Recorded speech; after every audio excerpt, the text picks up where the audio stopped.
जेके PSI और constable और उसके साथ में जेके पीएससी की एज रिलैक्सेशन को लेकर मैंने एक अपडेट किया और उस अपडेट के फ़ौरन बाद बहुत सारे कमेंट नीचे पढ़ने को मिले।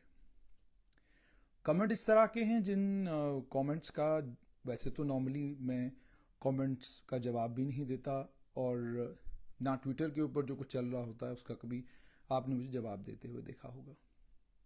लेकिन ये मामला चूंकि आम ऑर्डिनरी मुझ जैसे स्टूडेंट्स से जुड़ा हुआ है, एक ज़माने में भी स्टूडेंट था, middle class, lower middle class, गरीब घरों से ताल्लुक़ रखने वाले स्टूडेंट से जुड़ा हुआ है, इसलिए मुझे लगा कि इस पर बात करना ज़रूरी है। पहली बात तो ये कि एज रिलैक्सेशन को लेकर जो आप लोगों की मांग है, मुझे लगता है कि स्ट्रेट लाइन पर एक बार नहीं कई बार हम ये कह चुके हैं कि आपकी मांग बिल्कुल जस्टिफाइड है।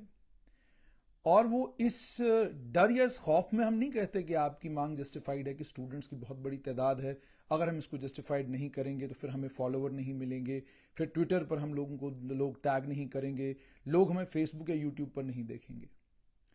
सच कड़वा होता है और हम कोई ऐसी बात करेंगे नहीं जिससे आपके कान खुश हो जाएं, आपका दिल खुश हो जाए, लेकिन जब आपके सामने हकीकत आ जाए तो आपको झटका लग जाए। ना किसी प्रोपेगेंडा को आगे बढ़ाने का हम लोग काम करते हैं।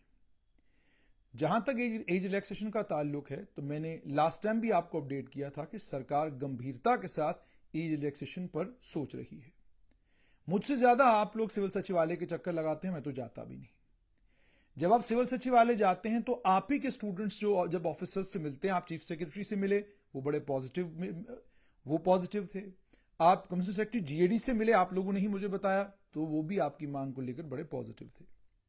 सरकार के काम करने का एक तरीका है, अभी तक पिछले 4 साल में आपको अनुभव हो जाना चाहिए था कि एक एक फैसला लेने में सरकार ने 3-3, 4-4 महीने लगाए हैं। 4 महीने के बाद आपके मामले का फैसला होता है। इस बार भी एज रिलैक्सेशन को लेकर आप लोगों ने हंगामा किया। मैं नहीं बल्कि आप लोग भारतीय जनता पार्टी के बड़े नेता देवेंद्र सिंह राणा के पास गए, आप रविंद्र रैना के पास गए, आप हर दरवाजे पर आप लोगों ने दस्तक दी, आप चीफ सेक्रेटरी से मिले, आप ट्विटर पर एलजी को टैग कर रहे हैं, आप ट्विटर पर कमिश्नर सेक्रेटरी जीएडी को टैग कर रहे हैं, आप सभी को टैग करके बता रहे हैं कि ये हमारा जेन्युइन जस्टिफाइड मुद्दा है, आप इस मुद्दे को जल्द से जल्द रिजॉल्व करिए और तमाम बच्चों को एक मौका दीजिए। उसी पर हमने भी बात की। बात करने के बाद चूंकि सरकार से भी पूछता, जाहिर सी बात है पत्रकार के तौर पर आप कोशिश करेंगे कि सरकार से भी आप पूछें। सरकार से जो जवाब मिलता है वो हम आपके साथ जरूर शेयर करते हैं, और जब हम आपके साथ वो जवाब शेयर करते हैं तो उसके बाद की आपकी प्रतिक्रियाएं सुनकर मैं हैरान होता हूं। मॉडल कोड ऑफ कंडक्ट लगने वाला है, ये या तो बीजेपी के नेताओं को पता था या जिन लोगों से आप मिल रहे थे उनको पता था, बाकी किसी को कानो कान खबर नहीं थी कि मॉडल कोड ऑफ कंडक्ट कब लगेगा। सरकार आपकी एज रिलैक्सेशन पर काम कर रही थी, वो आप लोग भी जानते हैं क्योंकि आप लोग भी सिविल सचिवालय का चक्कर लगाते हैं। मॉडल कोड ऑफ कंडक्ट 15 तारीख को लगता है। सरकार, आपने देखा होगा कि बहुत लंबी लिस्ट, लगभग 200 से ज्यादा ऑफिसर्स को ट्रांसफर करती है। और आपकी जानकारी के लिए मैं ये भी बताऊं कि अभी पुलिस और एडमिनिस्ट्रेशन की का एक और बड़ा रीशफल होने वाला था, लेकिन वो रीशफल भी नहीं हुआ क्योंकि मॉडल कोड ऑफ कंडक्ट लग गया। मॉडल कोड ऑफ कंडक्ट के लगने के बाद लगभग 4 ऐसे ऑफिसर्स हैं जिन ऑफिसर्स की ट्रांसफरें हुई थी, लेकिन वो ट्रांसफर ऑर्डर जो है चीफ इलेक्टोरल ऑफिसर ने रोक दिए और उन्हें वापस उन्हीं जगहों पर जाना पड़ा जहां पर वो पोस्टेड थे। ये सारी चीजें हुई हैं। मॉडल कोड ऑफ कंडक्ट के लगते ही जो कानून के जानकार हैं वो ये बताते हैं कि सरकार कोई ऐसा फैसला नहीं कर सकती है जो फैसला इन रिलैक्सेशन ऑफ द रूल्स हो, जिस फैसले को करने का मतलब यह है कि लोगों के बीच में यह बात चली जाए कि जनाब ये फैसला सिर्फ और सिर्फ राजनीतिक फायदा एक पर्टिकुलर पॉलिटिकल पार्टी को दिलाने के लिए लिया गया है। सरकार कितना भी कहे कि वो बीजेपी की सरकार नहीं है, मगर यह एक हकीकत है कि केंद्र में बीजेपी की सरकार है और जम्मू कश्मीर में लेफ्टिनेंट गवर्नर का दफ्तर है। आप उसको कितना भी इंडिपेंडेंट कहें, मगर कहलाएगा वो भारतीय जनता पार्टी की ही सरकार कहलाएगी। तो जाहिर सी बात है कोई ऐसा फैसला होने वाला नहीं है। ये राजनीतिक लोग, ये कानून को जानने वाले लोग, जिनने एमसीसी पढ़ा है, ये तमाम वो लोग कह रहे हैं। ठीक है जी। अब मॉडल कोड ऑफ कंडक्ट लग गया है, 1 महीने का वक्त है। इसमें 2 कैटेगरी के स्टूडेंट्स हैं जिनकी परेशानी है। Category number 1 constable, category number 2 PSI, category number 3 Jammu Kashmir public service commission के सिविल सर्विस के एस्पिरेंट्स। अब ये 3 कैटेगरी के स्टूडेंट्स हैं जिनकी दिक्कत है। कांस्टेबल वालों की दिक्कत यह है कि उनका फॉर्म भरने की तारीख तब तक खत्म हो जाएगी, उसके बाद अगर उनको एज रिलैक्सेशन मिलता है तो उसका कोई फायदा नहीं, क्योंकि आप फॉर्म नहीं भर पाएंगे। पीएसआई की तो अभी नोटिफिकेशन ही नहीं निकली है, तो सवाल ही पैदा नहीं होता फॉर्म भरने का। और उसके बाद जहां तक जेकेपीएससी के मामले में, जैसे मैंने आपको बोला कि जेकेपीएससी का भी यही सिलसिला है कि वो भी एज रिलैक्सेशन मांग रहे हैं। अब ये 3 कैटेगरी के, जैसे मैंने आपको बोला कि ये 3 कैटेगरी के स्टूडेंट्स हैं। जहां तक कांस्टेबल का ताल्लुक है, अब मैंने आपको कहा कि वे आउट, पहली बात तो ये समझ लें आपकी, बहुत सारे लोग लिख रहे हैं, आपने कहा था 2-4 दिन में होगा। जो जानकारी मुझे मिली मैंने वही जानकारी आपको दी।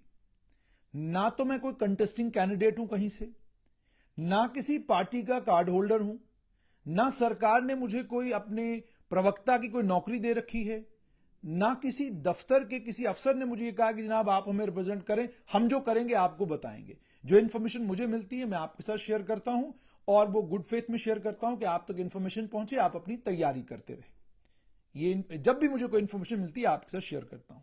मुझे जानकारी यही मिली थी कि मॉडल कोड ऑफ कंडक्ट क्योंकि अचानक लग गया, अगर नहीं लगता तो 2-4 दिन में ही फैसला आने वाला था। मोहम्मद नजीम खान है, वो भी कुछ लिख रहे हैं, उसका भी मैं आहिस्ता आहिस्ता जवाब दूंगा। तो अब मॉडल कोड ऑफ कंडक्ट लग गया है। अब एक भाई साहब लिख रहे हैं कि बीजेपी स्पोक्स पर्सन या अपनी फेवरेट पार्टी को बचाने के लिए ये कर रहे हैं, वो कर रहे हैं। पहली बात तो ये समझने की जरूरत है आपको कि एज रिलैक्सेशन का जहां तक ताल्लुक है, कोई भी सरकार जो जम्मू कश्मीर में अक्टूबर के महीने में बनेगी, वो बीजेपी की बने, वो नेशनल कॉन्फ्रेंस की बने, वो कांग्रेस की बने, वो पीडीपी की बने, वो अपनी पार्टी की बने, वो पीपुल्स कॉन्फ्रेंस की बने, या वो किसी अन्य दल की बने, किसी भी पॉलिटिकल पार्टी के लिए जब भी एक लोकतांत्रिक सरकार बनती, डेमोक्रेटिक गवर्नमेंट बनती है, उस डेमोक्रेटिक गवर्नमेंट के लिए अपने लोगों की बात सुनना और उनकी बात सुन के उनकी बात पर अमल करना और उनको रिलैक्सेशन देना उसकी प्राइम रिस्पॉन्सिबिलिटी बनती है। प्राइम रिस्पॉन्सिबिलिटी का मतलब ये कि कोई भी सरकार बनाए, नेशनल कॉन्फ्रेंस के इतने युवा विंग्स हैं, क्या वो अपनी पार्टी के ऊपर दबाव नहीं डालेंगे कि एज रिलैक्सेशन दीजिए? बीजेपी के बीजेवाईएम और बीजेपी के जो बाकी सारे संगठन हैं, क्या वो दबाव नहीं डालेंगे कि आप एज रिलैक्सेशन दीजिए? कांग्रेस के लोग क्या अपने पार्टी पर दबाव नहीं डालेंगे? कारण यह है कि ब्यूरोक्रेटिक गवर्नमेंट में और एक पॉलिटिकल गवर्नमेंट में सबसे बड़ा फर्क यह है कि अपनी मांग एक लोकतांत्रिक सरकार से मनवाना आसान है और एक ब्यूरोक्रेटिक गवर्नमेंट से अपनी मांग को मनवाना जरा मुश्किल काम है। इसीलिए मैंने कहा कि आपके लिए लोकतांत्रिक सरकार से अपनी मांग मनवाना जो है, that is far more easier than getting your job done with the government which is run by bureaucrats. Bureaucrats को फैसला लेने में, फैसला करने में आसानी नहीं होती, मुश्किल होती है। दूसरी इंपॉर्टेंट बात, जहां तक आप लिख रहे हैं बहुत गलत हुआ है, देखिए मामला यह है कि गलत और सही की अगर आप बात करेंगे फिर तो ये रिक्रूटमेंट इतने लंबे समय से होती आ रही है, नहीं हुई। पीएसआई की नोटिफिकेशन की अगर हम बात करें तो फेब में नोटिफिकेशन की बात हुई थी और अब जो है अगस्त में हम लोग पहुंच चुके हैं और ऐसा लग रहा है कि शायद साल 2024 तक ही मामला, 2025 तक ही मामला चला जाएगा। तो आप गलत की बात करेंगे तो फिर आपको उस सारे वक्त के साथ लड़ाई लड़नी होगी जो सारा वक्त आपका जाया हुआ है। मेरी जानकारी यह थी कि आपकी नोटिफिकेशन फेब में आनी चाहिए थी। रिजर्वेशन रूल्स के अंदर बदलाव लाया गया, उन रिजर्वेशन रूल्स के चक्कर में उसके बाद फिर फेब के बाद आप जानते हैं मार्च में आपके लोकसभा के चुनाव की घोषणा हो गई। लोकसभा के चुनाव की घोषणा हो गई तो घोषणा होने के बाद सरकार के पास ये ताकत थी, वो इलेक्शन कमीशन ऑफ इंडिया से इजाजत लेकर इम्तिहान करा सकते, तो नहीं कराया इम्तिहान। इम्तिहानों पर रोक भी ईसीआई ने नहीं लगाई थी, लेकिन सरकार ने कहा पहली प्राथमिकता चुनाव है, चुनाव कराएंगे, फिर उसके बाद जाकर जो है हम लोग रिक्रूटमेंट करेंगे। तो आपका रिक्रूटमेंट का सिलसिला वहीं पर रुक गया। अब इसको और आगे समझिएगा, जब आपका रिक्रूटमेंट का सिलसिला वहीं पर रुक गया तो वो आपका जो मॉडल कोड ऑफ कंडक्ट जो है वो मई में आकर खत्म हुआ। मई के बाद आपका जून जुलाई का महीना जो है उसमें कुछ एक रिक्रूटमेंट की नोटिफिकेशंस निकली। अब जब आपका वक्त आया तो अब यहां असेंबली के चुनाव की नोटिफिकेशन निकल गई, मॉडल कोड ऑफ कंडक्ट सरकार लगा रही है, notification election commission of issue कर रहा है, election commission of issue model code of conduct लगा रहा है, इलेक्शन कमीशन ऑफ इंडिया आपके रास्ते को लंबा करता जा रहा है। इसमें मुझे ये बताइए कि somebody who is a journalist who is getting information and passing it on to you, how am I responsible for something?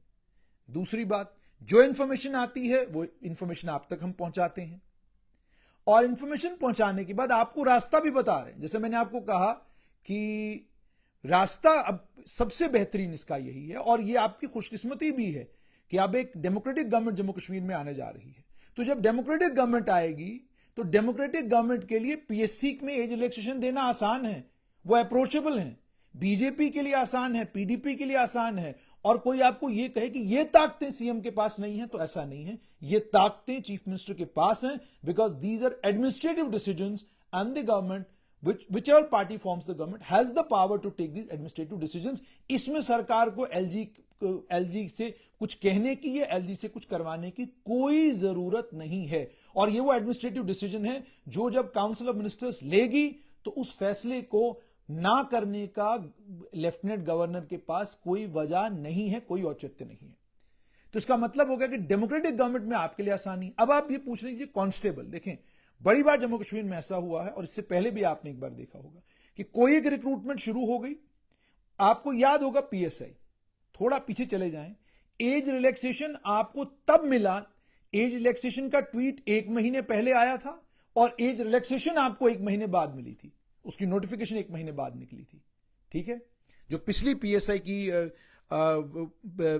PSI की जो सिलेक्शन हुई, पिछली पीएसआई की जो रिक्रूटमेंट हुई, 1 महीना पहले लेफ्टिनेंट गवर्नर मनोज सिन्हा ने ट्वीट किया और ठीक 1 महीने के बाद सरकार ने नोटिफिकेशन निकाली, और नोटिफिकेशन निकालकर आपको कहा कि ये लीजिए भाई, नोटिफिकेशन निकाल, 1 महीना उस वक्त नोटिफिकेशन के लिए निकला था।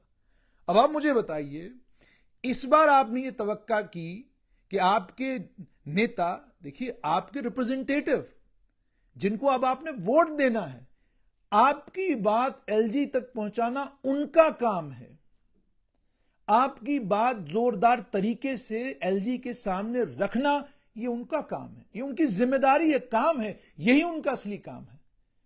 अगर उन्होंने जोरदार तरीके से आपकी बात रखी होती तो शायद आपको अभी तक एज रिलैक्सेशन मिल गया होता, लेकिन ये ट्रिवियल इश्यूज हैं उनके लिए, ये मामूली बातें हैं उनके लिए, ये गंभीर बातें हमारे लिए हैं। इसलिए गंभीर बातें क्योंकि एज अ पत्रकार, एज अ जर्नलिस्ट, और साथ में एज अ सिटीजन, और साथ में समवन एज अ स्टूडेंट जिसने ये सारा स्ट्रगल अपनी जिंदगी में किया है और देखा है, मुझे ये महसूस होता है कि हम बड़े जोरदार तरीके से सोशल मीडिया के जरिए बात पहुंचाने की कोशिश करते हैं। अब हमारी बात सुन के कोई अनसुनी कर दे तो उसमें हम क्या कर सकते हैं? हमें कोई इंफॉर्मेशन गलत दे दे या हमें कोई इंफॉर्मेशन झूठी दे दे तो उसमें हम क्या कर सकते हैं? Because we are bound by, हमने किसी ब्यूरोक्रेट से पूछा, उसने जो इंफॉर्मेशन हमें दी हमने आपके साथ शेयर की।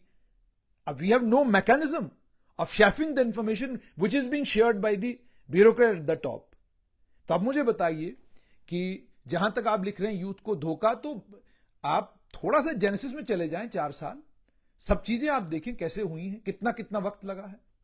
Jammu Kashmir general administration department ने बाजाब्ता एक ऑर्डर निकाला जिसके जरिए टाइमलाइन तय की। उन्होंने कहा फेब में आप लोगों को, फेब में तमाम डिपार्टमेंट जो है अपनी पोस्टें जो है वो जीएडी को भेजेंगे, मार्च में सारी पोस्टें जो है रिक्रूटमेंट एजेंसीज को चली जाएंगी, और मार्च में रिक्रूटमेंट एजेंसीज को जाने के बाद इन पोस्टों के अगेंस्ट जो है सिलेक्शन का सारा सिलसिला ऐसे ऐसे यूं शुरू होगा। क्या उस अपने ही ऑर्डर को सरकार ने फॉलो किया? नहीं। और हर फैसला सरकार जो है राजनीतिक होता है उसे अचानक बीच में करती है।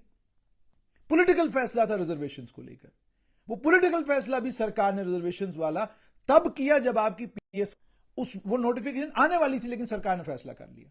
सरकार ने फैसला किया जी हम रिजर्वेशंस के कानून में तब्दीली ला रहे हैं। अब रिजर्वेशन के कानून में तब्दीली हुई तो जो एडवर्टाइजमेंट इशू होने वाले थे वो एडवर्टाइजमेंट भी इशू नहीं हुए। और उसके बाद यह भी आपको जानना होगा कि डिपार्टमेंट जब कोई notice Jammu Kashmir service selection को बोर्ड को भेजता है तो उसमें 10 तरह की गलतियां होती हैं। प्रॉपरली देखभाल के सोच समझ के उसको बनाया नहीं गया होता है, जिस वजह से वो नोटिफिकेशन पहले एसएसबी के पास जाती है, फिर वापस वो सरकार को भेजते हैं, फिर उस तरीके से सरकार को भेजते हैं, फिर सरकार वहां से उस पर फैसला लेती है और सरकार वापस भेज देती है। तो ये तमाशा चलता रहता है। अब इसके लिए I am not responsible, because I am not someone sitting at the top जिसको ये सारे फैसले करने हैं। तो इसलिए जब मैंने आपको, और उसके बाद जो आपकी डिसअपॉइंटमेंट है कि जी हमको नौकरी नहीं मिल रही या हमारा ये सारा सिलसिला जो है वो आगे चला गया, अब क्या कहते हैं 1 महीने का वक्त है, फिर सरकार आएगी, सरकार बनेगी नहीं।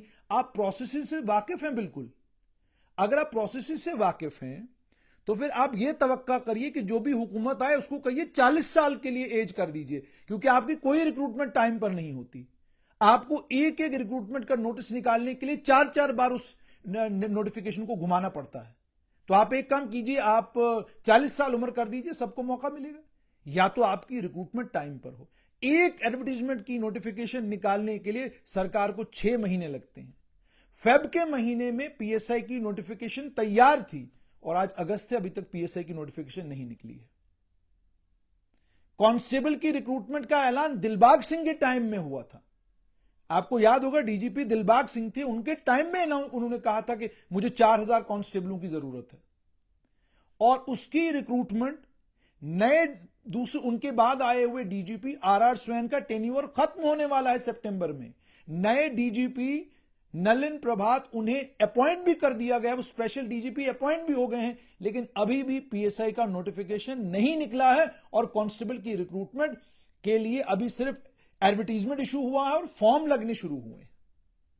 तो हम I responsible for all this delay. और उसके बाद आपकी उम्रों का नुकसान हो रहा है तो उसके लिए हुकूमत जिम्मेदार है। आपकी रिक्रूटमेंट वक्त पर नहीं हो रही है, उसके लिए हुकूमत जिम्मेदार है। आपकी नोटिफिकेशन वक्त पर नहीं निकल रही है, उसके लिए हुकूमत जिम्मेदार है। आपकी एडवर्टीजमेंट ठीक नहीं निकल रही है, उसके लिए हुकूमत जिम्मेदार है। आपको की एज की बढ़ोतरी नहीं की जा रही है तो वो उस एज की बढ़ोतरी को लेकर रिजर्वेशंस ब्यूरोक्रेटों को हैं। उस एज को लेकर रिजर्वेशन जम्मू कश्मीर की सरकार में बैठे हुए मुखियाओं को है।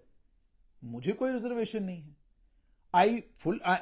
और ये नहीं है कि मैंने आपको पहले ही कहा कि आप YouTube पे कौन किसकी वीडियो देखता है, इसकी बॉदरेशन ना मुझे कभी थी, ना है, ना इंशाल्लाह कभी होगी, कभी भी नहीं होगी। उसका रीजन ये है कि बिकॉज मेरा ये मानना है कि मुझे काम करना है और काम का नतीजा क्या निकलता है उसकी फिक्र करने की मुझे जरूरत नहीं। तो जो नोटिफिकेशन, जो लड़ाई आपको लड़नी है, वो सिस्टम को ठीक करने की लड़ाई आपको लड़नी है।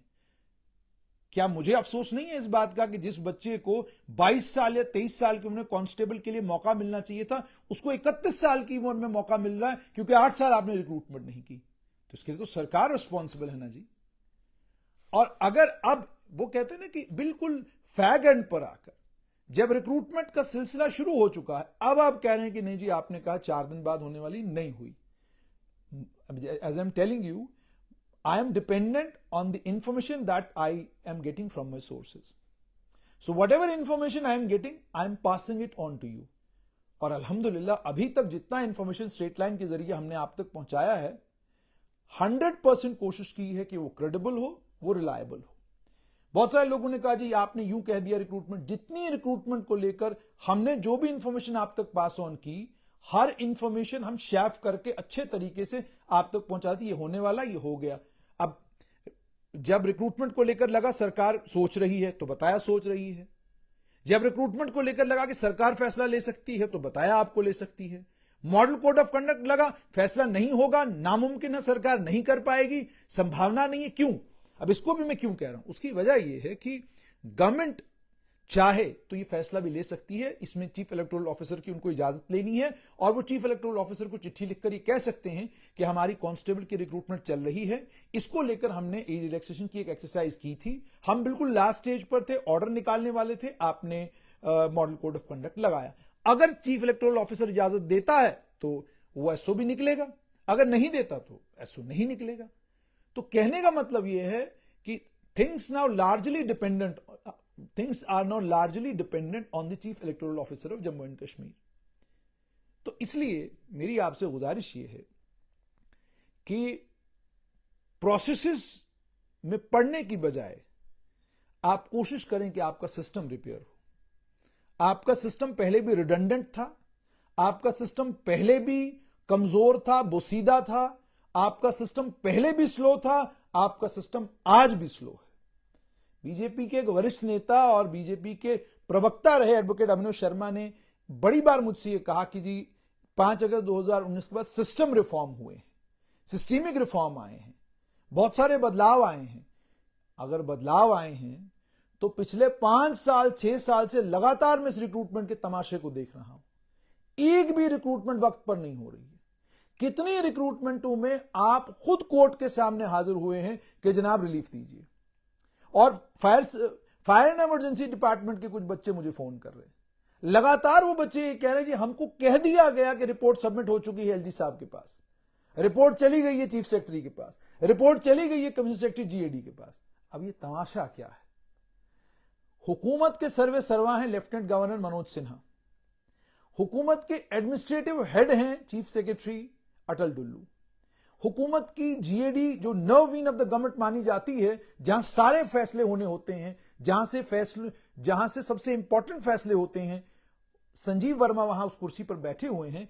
मामला अगर लेफ्टिनेंट गवर्नर ने किसी एक इंक्वायरी रिपोर्ट को एक्सेप्ट किया है और कहा कि बिल्कुल ठीक है, इसमें इंक्वायरी रिपोर्ट बिल्कुल अपनी जगह सही है और जो रिक्रूटमेंट हुई है वो फर्जी हुई है, उसमें कुछ बेईमानी धांधलियां हुई हैं, इसे स्क्रैप किया जाए, तो ये तो कोई बड़ा मामला नहीं। ट्वीट करके कहा जा सकता है कि फलां रिक्रूटमेंट स्क्रैप कर दी गई है। इसमें ये फाइल एलजी से चीफ सेक्रेटरी से जीएडी सेक्रेटरी में घूम रही है, मेरी समझ से बाहर है, because that normally does not happen. What happens normally is कि आप एलजी से लेफ्टिनेंट गवर्नर मनोज सिन्हा ने एक फैसला लिया, उस फैसले को लेने के बाद चीफ सेक्रेटरी ने जीएडी सेक्रेटरी को कहना ऑर्डर निकालिए, बात खत्म, स्क्रैप कर दी हमने, और हमने रिक्रूटमेंट की इन्वेस्टिगेशन फलां एजेंसी के हवाले कर दी। यूं तो मामला बनता है। अब अगर यहां पर भी आप लोगों को, आप फलां जगह गए, कुछ सुना, यकीन आ गया, फौरन कह दिया जनाब हो गया, ऐसी चीजें नहीं होती। इतने बड़े दफ्तर से जब ये कह दिया जाए, ये यूं ही हो गया कि आप चीफ मिनिस्टर के पास गए, उसने कहा ये रिक्रूटमेंट गलत है, मैंने स्क्रैप कर दी है, तो उसका मतलब ये हो गया कि शाम को ट्वीट आ जाएगा स्क्रैप हो गई है। तो दैट इज वाई, इसलिए मेरी आपसे गुजारिश ये है कि बजाय यहां ये कहने के कि जनाब हम बहुत दुखी हैं, परेशान हैं, आपको इस बात को लेकर, और मैं हमेशा हर वक्त ये कहता हूं कि आप कॉन्फिडेंट रहें इस बात को लेकर कि कोई भी लोकतांत्रिक सरकार जो जम्मू कश्मीर में आएगी, इसमें किसी पार्टी या पक्ष की बात नहीं है। आप एक भाई साहब जो अभी मुझे गालियां दे रहे थे, नीचे उन्होंने लिखा नेशनल कॉन्फ्रेंस जिंदाबाद, या लिखा ओनली नेशनल कॉन्फ्रेंस, पढ़ रहा हूं ट्वीट्स में। तो अगर ले आइए नेशनल कॉन्फ्रेंस को, सत्ता में ले आइए, ले आइए बीजेपी को, ले आइए कांग्रेस को, ले आइए पीडीपी को, ले आइए पीपुल्स कॉन्फ्रेंस को, ले आइए जम्मू कश्मीर अपनी पार्टी को, किसी भी जमात को आप हुकूमत बरसर इक्तदार लाइए, हुकूमत में ले आइए।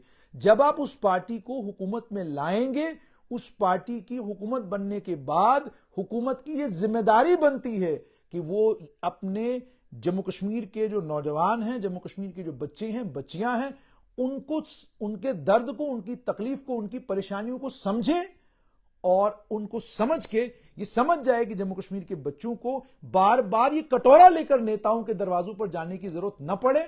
बच्चों को एक ही बार आप कम से कम 36 साल तक का एज रिलैक्सेशन दे दें, ताकि बच्चे इस इम्तिहान में पार्टिसिपेट कर सकें। अगर नहीं पार्टिसिपेट, अगर फेल हो गए, ठीक है, उनका मुकद्दर है, फेल हो गए, बाहर चले जाएंगे, लेकिन आप मौका ही नहीं देना चाहते। मैंने पहले ही कहा आपको, do not expect miracles from a bureaucratic government, because bureaucrats largely go by rules and regulations.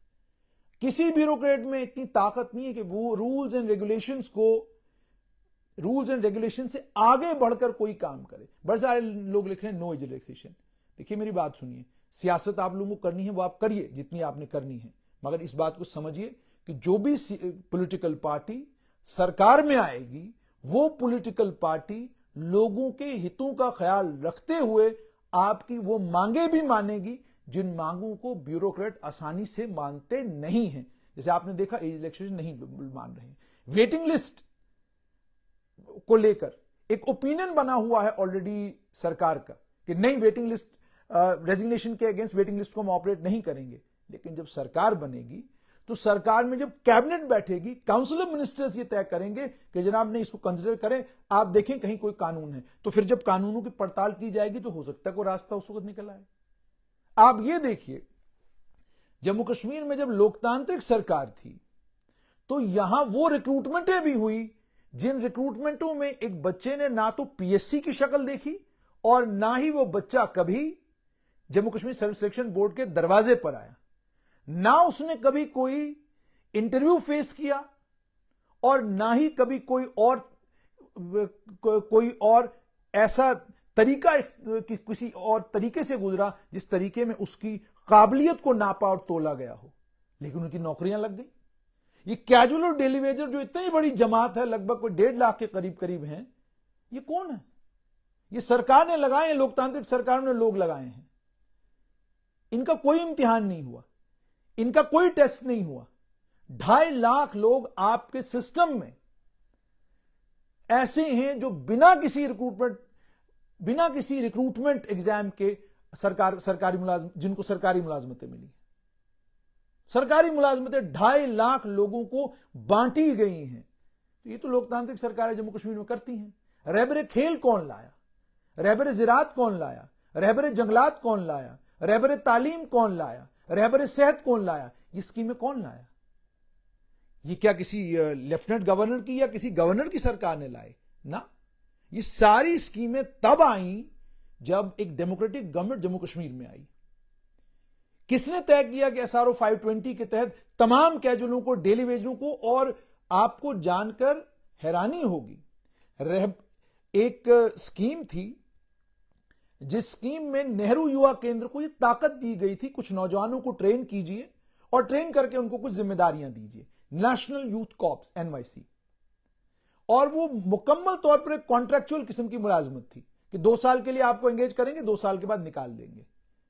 लेकिन वो 2 साल 2010 में सिलसिला शुरू हुआ और आज 2024 से NYC के लिए भी SRO 520 में रास्ता निकाला गया ताकि उन्हें भी परमानेंट किया जा सके। NYC यानी ना कोई स्कीम है, ना रेगुलराइजेशन का कोई रास्ता है, ना रेगुलराइजेशन उस वक्त उनकी बनती थी, लेकिन सरकार ने उनको भी, और नेशनल कॉन्फ्रेंस कांग्रेस की कोलिशन गवर्नमेंट थी, साल 2014 में जब उनको निकालकर वापस लाने की बारी आई तो ताज महिउद्दीन, उमर अब्दुल्ला के सामने केस उन्हें प्लीड किया, उन्हें वापस लाया गया और PDP BJP की सरकार बनी, वो SRO 520 लाए, उन्होंने NYC उसमें डाल दिए। तो मतलब कहने का यह है कि आप, चूंकि 6 साल से आपने लोकतांत्रिक सरकार, डेमोक्रेटिक गवर्नमेंट देखी ही नहीं है, तो आपको लगता है कि जनाब डेमोक्रेटिक गवर्नमेंट क्या कर लेगी, ये भी शायद यही सब करेंगे। नहीं, डेमोक्रेटिक गवर्नमेंटें मजबूर होती हैं, आप और मैं उनकी मजबूरी हैं, क्योंकि आपके और मेरे वोट से वो बनते हैं। अगर मेरा और आपका दिमाग ठीक चलना शुरू हो जाए, हम धर्म का चश्मा उतार कर, हम अपने अपने धर्म का चोला उतार कर, बिजली, पानी, सड़क, सेहत, रिक्रूटमेंट और वो जो आपके और मेरे मुद्दे हैं, उन मुद्दों पर अपने MLA और अपने MP का हिसाब किताब करना शुरू करें, यकीन मानिएगा 10 साल के अंदर अंदर इस देश की शक्ल और सूरत तब्दील हो गई होगी।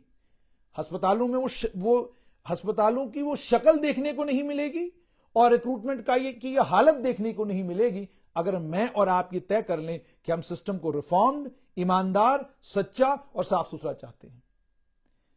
इसलिए मेरी आपसे गुजारिश है, इस्तदा है कि डेमोक्रेटिक गवर्नमेंट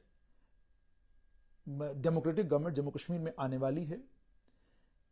आपके पास इसके अलावा चारा कोई नहीं है। दुखी होना, परेशान होना, मुझे लगता है ये गलत, ये मतलब मुझे लगता है कि जिंदगी जीने का ये कोई तरीका नहीं है। मैं एक प्रिंट मीडिया से इलेक्ट्रॉनिक और इलेक्ट्रॉनिक से सोशल मीडिया पर आने के बाद कई बार, चूंकि हम लोग एडवर्टीजमेंट्स नहीं लेते, कोई गवर्नमेंट स्पॉन्सरशिप नहीं है, कोई सोशल स्पॉन्सरशिप नहीं है, और यह भी नहीं है कि हमारे पास कोई वसाइल बहुत ज्यादा है, नहीं।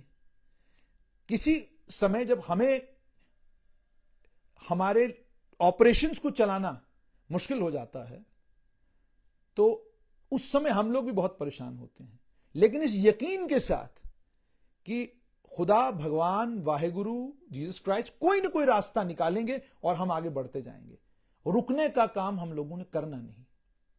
अब आप लोग इस वक्त परेशान हैं 1 महीने के लिए। बहुत सारे वो बच्चे, लगभग पिछले 6 साल की अगर मैं बात करूं तो कम से कम 15-16 हजार बच्चा ऐसा होगा जो स्ट्रेट लाइन को सुनता भी होगा, देखता भी होगा, हमें गालियां भी ठीक ठाक दी होंगी, और गालियां ही क्या बल्कि हमारे खिलाफ तो नारेबाजी हुई बाजाब्ता। जिस वक्त वो कैंडल लाइट मार्च निकला, उस कैंडल लाइट मार्च में तो हमको गोदी मीडिया का लकब दिया गया, हमारे खिलाफ नारेबाजी हुई, मेरे रिपोर्टर के साथ धक्का मुक्की हुई, मेरे रिपोर्टर के साथ बदतमीजी हुई, उसको मारने पीटने की कोशिश की गई, और उसके बाद बहुत सारे ऐसे वाकये हुए जिसमें यह तक हमको कहा गया जी आपके मुंह लगने की हमको जरूरत ही नहीं, आप तो गोदी मीडिया हो। इस सब से हम लोग गुजरे, लेकिन वी डिड नॉट वेवर। हमने उस वक्त भी रिटेलिएट या रिएक्ट नहीं किया अपने स्ट्रेट लाइन के माध्यम से।